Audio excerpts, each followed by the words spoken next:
Hello, everyone. Today is Friday, and I am here. I'm Megan Marsh, and I'm normally joined by Brian Weiss. He is traveling today, so you're stuck just with me. And we're going to be talking about our topic today is franchising your way to success, how to grow your real estate brokerage with a mortgage broker franchise. So I will be focusing on all of the real estate professionals out there who have wondered how to add mortgage into your business. But this model we're talking about, the franchising model, is for not just real estate brokers. It can be for people in the mortgage industry. It can be for someone who wants to add a mortgage division to their current company. But we are going to focus for all of you in real estate. I think especially with everything that's going on with the NAR lawsuit and your margins shrinking and compressing, finding ways to add additional revenue is really important. And so what we're going to do is we are going to walk through different ways that real estate companies, real estate teams, how you have integrated mortgage into your real estate business in the past, or you may still be using one of the methods. We're going to walk through the different ones and just go through what some of the pros and cons are of the ways you can integrate mortgage in. Mortgage is probably one of the more difficult pieces to integrate into your business. When you look at core services, which is the conversation that a lot of us are having right now in the industry. Housing Wire focuses a lot on core services, which is you have your real estate business, and then your other core services is mortgage, insurance, title, are your typical other services that you can add to your brokerage that have better margins than your real estate brokerage may have. So let's talk about mortgage, because in my opinion, if you're going to start adding other revenue streams to your real estate business, the one that makes the most sense, if you can find a model that would make it easier to do, would be mortgage. Because if you're out there selling real estate, the clients that you're working with, the next step in the process is getting them referred to a lender, getting them referred to a loan officer who gets your client approved.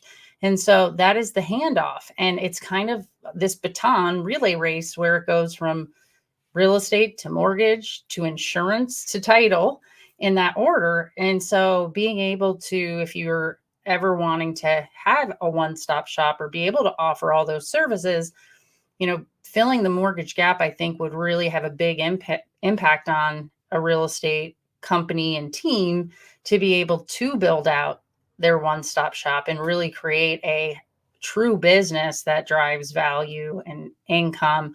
And so let's walk through some of the ways that maybe you've seen or heard you can integrate mortgage. And then we'll talk about as the last option, which is the franchise model, which is newer in the last couple of years in our country, and understanding, how that fits in. So the first way that I'm going to start from what I think is like the simplest, easiest to more difficult, and then we'll fit franchise in there. So the simplest, easiest thing you can do is you can sublease.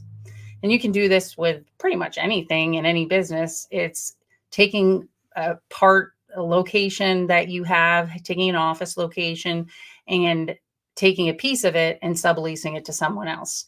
And so you can do that. You can sublease space in your office to a loan officer or a mortgage company. And it's very simple. You drop a sublease, and for the amount that they're going to sublease that location for, and then they pay you that amount every month in exchange for being able to sit and be around, your agents, your clients, to be able to build relationships. But a couple things just to keep in mind with subleasing is that loan officer that is going to be subleasing the location, they must have an office with a closed door. They must register that office as a branch location. It has to be checked with the state that you're in. Every state has some different rules. I believe there are a couple states that might not even allow it between the two types of companies. but every state is a little bit different. So you have to follow rules, because the last thing you want to do is get yourself caught up and sticky in a situation where it's not allowed and you've done that, or it's an open desk that doesn't have the locked door like it's supposed to have. Or, for example, you also can't, one of the restrictions of doing subleasing is you can't lease a location to someone. You can't sublease for an exorbitant amount. You can't say, I'm in 1,000 square feet that rents out for $3,000 and I'm going to I'm going to sublease half of it. I'm going to sublease half of it for $4,000. So I cover my whole lease. No, you have to use market rents. If you ever were to get looked at by any of the governing bodies in real estate, mortgage, and any, RESPA, you want to make sure that you're using local square footage. So it does have limitations in it where you can't and you shouldn't fudge what that is. You also are not supposed to have multiple people subleasing the same space. So it should be a single person. So those are some of the restrictions to it, but it is a simple way to just drop a single document and to be able to bring a little bit of extra income in to offset some expenses. Now, the second one is MSAs, so marketing service agreements. And MSAs are legal. You can do MSAs, and you can actually do an MSA on top of a sublease, but they have rules, and you can't just do any MSA that you want. There's a way to set them up. There are certain legal documents you need to use to do it correctly. You need to list out the marketing activities that you and this, let's use a loan officer, this mortgage company is going to be doing, what you're going to give them access to. Like, there has to be a fair exchange of the things you are letting them market with you and your team that is happening, so that if you ever got looked at by regulators, they're going to want to see the agreements. So you need to go to an attorney and make sure you do it the correct way. I have heard of people doing it for lots of different amounts. I don't think a lot of people do this correctly.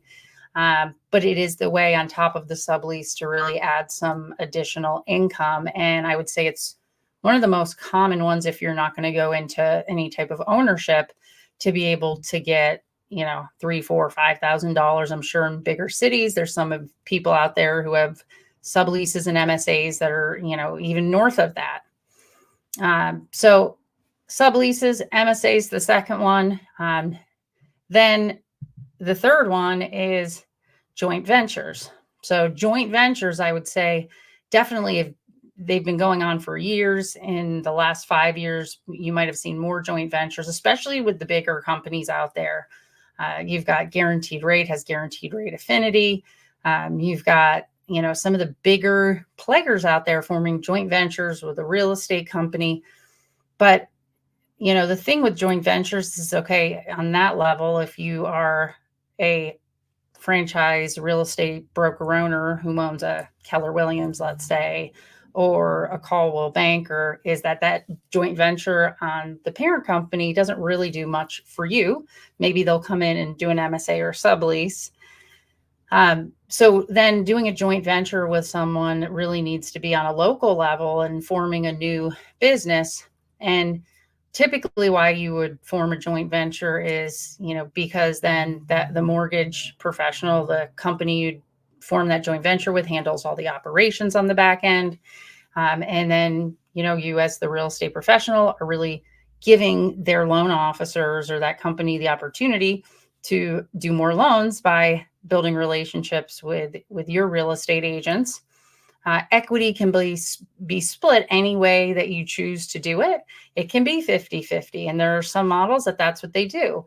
It can be a different split. It really is up to you. What some of the limitations can be on a joint venture is that, if you ever want to change something or do something in that joint venture, you can't just make that decision on your own. This is not just your business, especially if somebody's running the operations, doing the compliance and licensing and all that stuff.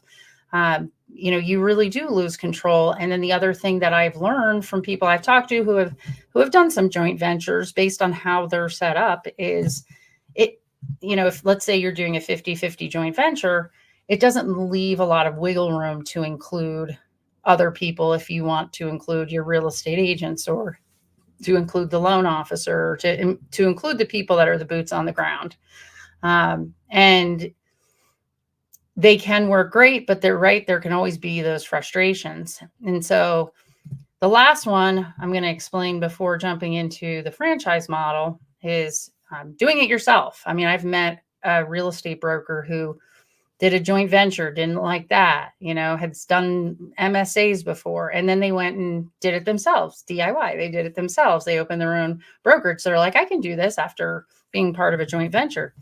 Well, when you do it yourself, because that's what we did for years, there is a steep learning curve.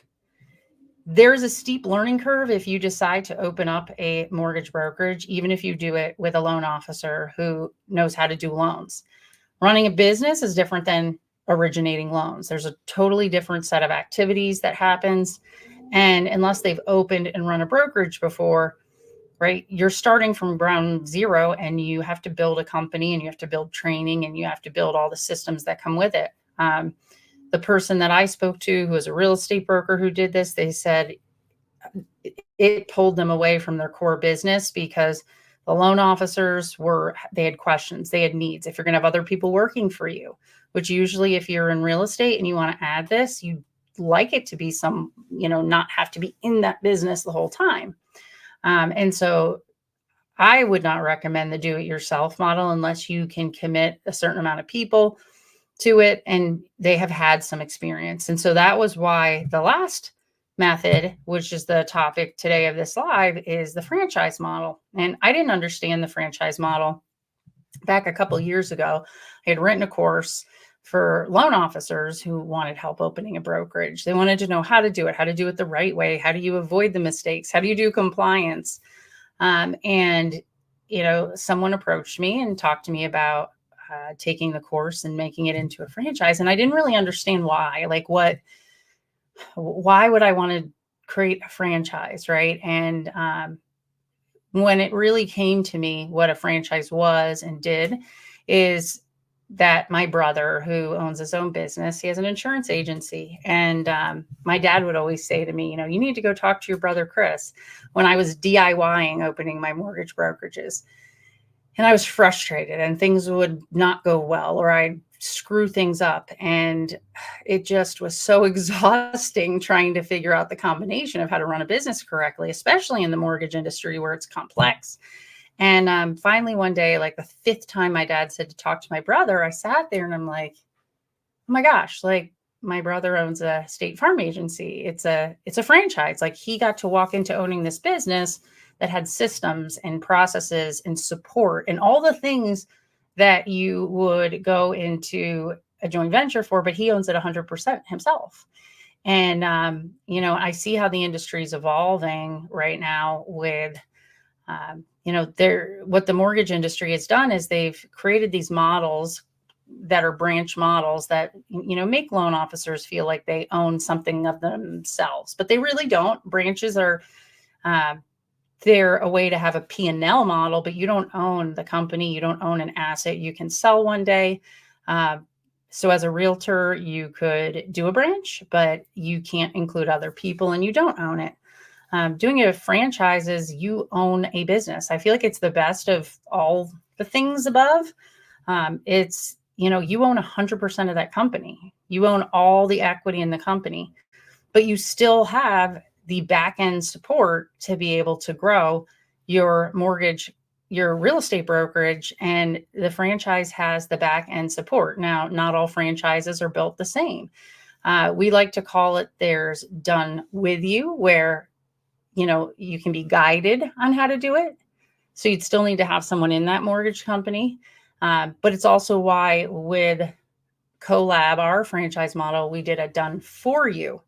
Which makes it so that you still have the back end and operational support that you can outsource, so that you really just need to have that loan officer partner building the relationships and closing loans, and you're able to be hands off because there's no need to do the operations internally or outsourcing it. And you have the support. You have 100% ownership. You can sublease within your real estate office. And since you own 100%, you can invite others into equity. So there's, real estate companies out there who will invite their agents who are part of their company to buy shares in their company. They'll invite the loan officer. I mean, it is 100% up to you. And all you're doing is plugging into a model that's already seen success, that already has figured out the combination. It's making it much easier for yourself to add this extra business and revenue stream and achieve success at it at a faster pace and with all the resources you need. And so for that reason, I really like the franchise model. And until recently, there really weren't many. There was only one franchise model in the country. In other countries, they have dozens. So it's a great model, and it's one that I would recommend anyone in the real estate industry look into. I recommend people in the mortgage industry look into it. If I had known about and understood how it works sooner, I would do a lot of my businesses like that. And so hopefully that helps you kind of see, here are the tiers, here are the ways that it can work. And of all the core services out there, you can make good money owning other revenue streams. But I would say the one that has the most impactful income to your business overall would be mortgage. Mortgage has the higher, if it's run correctly, it has the highest return on your money.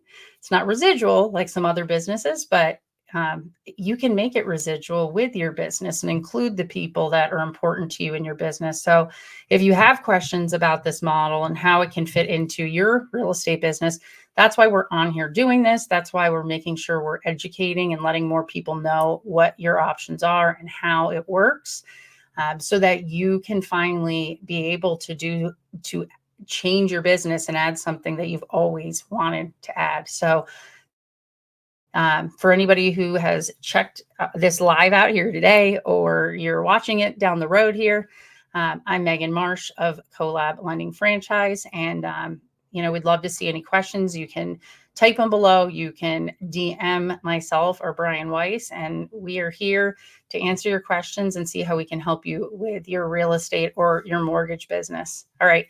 Have a great weekend, everyone. We'll be here next Friday, same time, going over a slightly different topic around adding a mortgage broker franchise or mortgage company into your business model. All right. Bye, guys.